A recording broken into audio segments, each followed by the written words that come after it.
बिस्मिल्लाहिर्रहमानिर्रहीम। अस्सलाम वालेकुम। क्या ये जो एक सोशल मीडिया पे बात चल रही है कि दोबारा इंतखाबात होंगे, क्या इस बात में हकीकत है या नहीं है? मैं थोड़ा-सा आपको बैकग्राउंड बता दूँ कि आप जानते हैं कि मैं मुसलसल ट्विटर पे और अपने व्लॉग्स में आपको ये कहता रहा कि 8 फरवरी को इंतखाबात नहीं होंगे। और ये मैं उस वक़्त कहता रहा आपको जब पीटीआई के पास बल्ला मौजूद था। ये बात तय थी कि अगर बल्ला रहेगा तो इंतखाबात नहीं होंगे। और उसकी वजह ये समझी जाती थी उस वक़्त कि अगर बल्ला ले लिया जाएगा, लोगों के पास मुख्तलिफ निशानात होंगे और अपनी तरफ से तज़हीक आमेज़ उनको जो है वो जब निशानात दिए जाएँगे और लोगों की फ़हम पे शक किया गया कि लोग पाकिस्तान के अवाम जाहिल हैं और ये इतने जाहिल लोग हैं पाकिस्तान के लोग कि ये निशान नहीं पहचान सकेंगे, और जब निशान नहीं पहचान सकेंगे तो इमरान खान को वोट नहीं दे सकेंगे। इमरान खान को वोट नहीं दे सकेंगे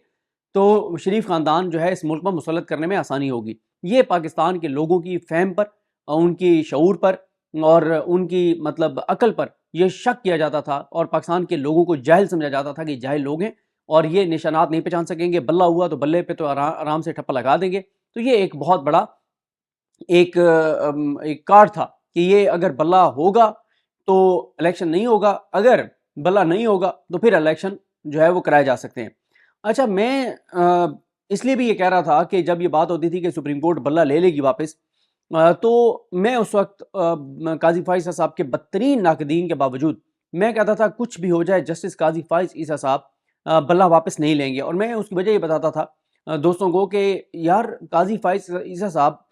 2024 के इंतखाबात उनके सुपरविजन में होने हैं, तो वो तारीख में अपना नाम क्यों गंदे अल्फाज में लिखवाएंगे कि उन्होंने पाकिस्तान की तारीख के करप्ट तरीन और बदतरीन इलेक्शन करवाए। तो मैं ये बात मेरा ओपिनियन ये था कि नहीं, सुप्रीम कोर्ट बल्ला नहीं लेगी, ये मेरा ओपिनियन था। लेकिन ज़ाहिर है मेरा ओपिनियन गलत साबित हुआ, बल्ला छीन लिया गया। और जब बल्ला छीन लिया गया तो उस वक्त फिर ये कहा गया कि अब बेहतरीन टाइम है, इंतखाबात करवा दिए जाएँ। इमरान खान भी जेल के अंदर है, पीटीआई का नाम लेवा कोई नहीं है, एक कैटेगरी की लीडरशिप नहीं है, लोगों को बाहर निकलने की इजाज़त नहीं है, ये कंपेन कर नहीं सकेंगे। बी कैटेगरी के जो इनके सी कैटेगरी के लोग हैं वो करोड़ों रुपए लगा नहीं सकेंगे, इलेक्शन डे मैनेज कर नहीं सकेंगे, बसों पे गाड़ियों पे लोगों को ला नहीं सकेंगे। तो इसलिए अब ये आइडियल टाइम है, इंतखाबात करवा लिए जाएँ। और अदलिया के अंदर लोग कहते हैं कि अदलिया में जो लोग ये समझते थे कि 8 फरवरी के इंतखाबात होने चाहिए, वो लोग ये समझते थे कि जो पीटीआई है ये सोशल मीडिया की जमात है, सोशल मीडिया पे पॉपुलर है, तो इसलिए इनमें ये सिर्फ नाम की पॉपुलर पार्टी है, इन ग्राउंड पे इनका कुछ नहीं है। और इसलिए जो है वो पीटीआई को वो एक तरह से वो करते थे, मतलब पीटीआई के खिलाफ जाते थे और वो कहते थे कि इंतखाबात 8 फरवरी को होंगे तो मियाँ नवाज शरीफ जो है वो वज़ीर-ए-आज़म बन जाएंगे और हमारे दिल का वो क्या आप उसको लफ्ज़ कहें, मतलब जो हमारे दिलों में बसता है वो इस मुल्क पर मुसल्लत हो जाएगा, मियाँ नवाज शरीफ वज़ीर-ए-आज़म बन जाएगा। तो इसलिए 8 फरवरी को पत्थर पर लकीर करार दिया गया। वजह यही थी कि 8 फरवरी के इंतखाबात होंगे और उससे पहले बल्ला ले लिया जाएगा तो मियाँ नवाज शरीफ जो है वो वज़ीर-ए-आज़म बन जाएंगे, ये एक ख्याल था। दूसरा, मैं मुसलसल ये बात अपनी वीडियोज़ में कहता रहा कि जब आप ये कहते हैं कि पीटीआई सोशल मीडिया पे पॉपुलर है, तो ये बात ज़हन में रखें कि जो करोड़ों लोग पाकिस्तान में जो सोशल मीडिया पर मौजूद हैं, यही तो पाकिस्तान के वोटर हैं। अगर वो सोशल मीडिया पे पॉपुलर हैं तो इट्स मीन कि वो ग्राउंड के ऊपर भी पॉपुलर हैं, क्योंकि ये सोशल मीडिया जो है, ये ट्विटर एक बंदा कितने अकाउंट चला सकता है? 2, 3, 4 चला लेता होगा। यहाँ तो करोड़ों लोग जो है वो सोशल मीडिया के ऊपर Facebook, YouTube, Twitter, Insta, TikTok, इसके ऊपर करोड़ों लोग हैं जो इमरान खान के हामी हैं। तो वो कोई ये बोट्स के ज़रिए ये सब बकवास होता है कि ये बोट्स के ज़रिए कुछ एंकर कहते हैं जी 500 रुपए देते हैं, 50 रुपए देते हैं एक रीट्वीट का, ये सब फजूल बातें।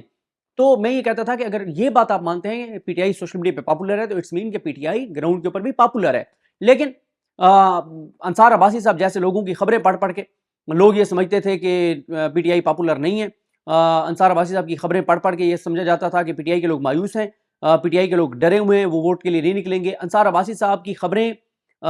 भी लगवाई जाती थी और बाकियों को ये वो झूठ पढ़ पढ़ के, और क्योंकि उनको सुनना यही होता था, वो पढ़ना यही होता था, वो कहते थे नहीं ये ठीक लिख रहा है। हालांकि वहीं से जो ये पढ़ के राय बना रहे होते थे कि पीटीआई के लोग नहीं निकलेंगे, उन्हीं के कुछ दोस्तों में से ये खबरें लगवा रहे थे अंसार अब्बासी साहब के पीछे, वो थे। और वो ये खबरें अंसार अब्बासी साहब से मुबैना तौर पर लगवा रहे थे कि आप ये खबरें लगाएं, और उन्हीं खबरों की बेस पे फिर पूरा एक बयानिया बनाया जा रहा था और माहौल बनाया जा रहा था, जो कि झूठ साबित हुआ।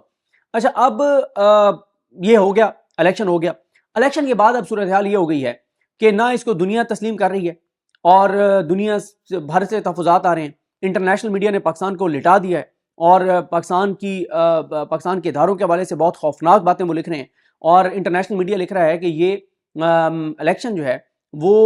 पाकिस्तान के इदारों की शख्सियात वर्सेस इमरान खान اور پاکستان کے ادارے ورسز عوام، یہ اس طرح سے الیکشن تھا، یہ انٹرنیشنل میڈیا کہہ رہا ہے۔ پھر پاکستان کے اندر جتنی بھی پولیٹیکل پارٹیز ہیں سوائے مسلم لیگ نون کے، سب کی سب اس پہ سوال، نون لیگ اور پیپلز پارٹی کے علاوہ سب کے سب اس پہ سوال اٹھا رہے ہیں۔ پیپلز پارٹی یہ ضرور کہہ رہی ہے کہ ایم کیو ایم کو سیٹیں غلط دی گئی ہیں، ایم کیو ایم کی سیٹیں نہیں بنتی تھیں، لیکن بہرحال ان کی سیاسی اتنی طور پہ اوقات نہیں ہے پیپلز پارٹی کی کہ اس سے زیادہ بات کر سکیں۔ نون لیگ کی تو کوئی بالکل ہی اوقات نہیں ہے کہ وہ چون چرا بھی کر سکیں۔ ان میں کچھ لوگ یہ کہتے پھر رہے ہیں کہ یہ اسٹیبلشمنٹ نے ہمارے ساتھ ہاتھ کیا ہے اور نواز شریف کی سوچ اور فکر کے لوگوں کو ہرایا گیا ہے، انقلابی لوگوں کو ہرایا گیا ہے، لیکن اتنی اوقات نہیں ہے کہ اس سے زیادہ کوئی بات کریں۔ اچھا، باقی کے پی کے اوپر آپ آ جائیں۔ کے پی کے میں مولانا فضل الرحمان صاحب ایک بڑی قوت ہیں، سب سے بڑی تو پی ٹی آئی ہے، اس کے بعد مولانا فضل الرحمان صاحب ہیں، اے این پی ہے۔ کے پی کے میں یعنی پورا کے پی کے کی تمام جماعتیں، نون لیگ کی تو اوقات اور حیثیت اور کوئی وہاں وجود ہی نہیں ہے کے پی کے میں، پورا کے پی کے یہ سمجھتا ہے کہ دھاندلی ہوئی ہے ملک بھر میں۔ کے پی کے میں تو پی ٹی آئی جیت گئی نا، وہاں تو ظاہر ہے وہ پی ٹی آئی حکومت بھی بنانے جا رہی ہے، اور کے پی کے میں اس لیے دھاندلی نہیں کی جا سکی، اس کی ریزن یہ ہے کہ کے پی کے لوگ جس حد تک عمران خان کے ساتھ جا چکے ہیں، اب کوئی افورڈ نہیں کر سکتا تھا ان کا مینڈیٹ چوری کرنا۔ اور وہ لوگ، میں آپ کو یہاں پہ یہ بھی بتا دوں کہ جب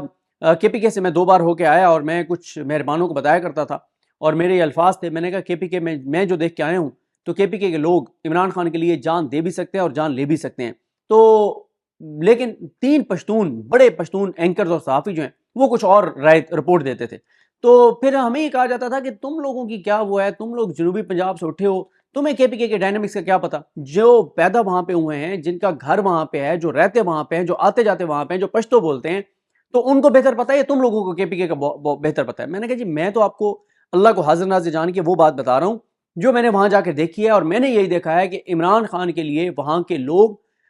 چاہے وہ پٹھان ہیں یا دیگر وہاں کے رہنے والے ہیں، وہ عمران خان کے لیے جان دے بھی سکتے ہیں اور جان لے بھی سکتے ہیں، میں نے تو یہ دیکھا ہے۔ لیکن اس پہ بھی ہمارے وہ جو سینئر اینکرز ہیں پشتون، وہ کچھ اور آگے بتاتے تو ان پہ اعتبار کیا جاتا تھا، اور کے پی کے میں بھی وہی ہوا جو ہم بتایا کرتے تھے۔ ملک بھر کے حوالے سے بھی ہم یہی بتایا کرتے تھے کہ پنجاب میں نے ایک بار جا کے بتایا، میں نے کہا سر